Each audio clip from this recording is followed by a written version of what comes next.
Hello guys, நம்ம என்ன பண்ண போகிறோம்னா பஸ் சிமுலேட்டரில் அந்த மோடு கேட்டிங்கனால அந்த மோடு காமிக்கிறோம் கைஸ். இருங்க, கொஞ்சம் லேட் ஆகும். இந்த மோடு தான் கைஸ். இது வந்து க்ரோனோர பஸ் மோடு கைஸ். ஆனால் நல்லா இருக்கும். உள்ள பார்த்தீங்கன்னா தெரியும், நல்லா டிஜே லைட்டில் இருக்குது. அதனால் இந்த ஆப் பேர் வந்து வாங்க காமிக்கிறேன். அதில் பார்த்தீங்கன்னாவே அந்த ரெட் பஸ் ஜோன் தெரியும், ரெட் டென் பஸ். அதில் வந்தீங்கன்னாவே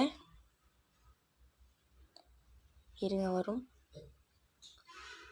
தத்தாங்க ரெட் பஸ் மோட் கேரளா அப்படின்னு போட்டிங்கன்னா இந்த மாதிரி பஸ் மோடு வரும். எந்த பஸ் மோடு பிடிச்சி போட்டுக்கலாம். ஆனால் நான் இந்த பஸ் மோடு காமிக்கிறேன். இந்த பஸ் மோடு அங்கே தாங்க டவுன்லோட் பண்ணிக்கோங்க. இந்த ஃபோட்டோ காமிச்சிட்டேன்.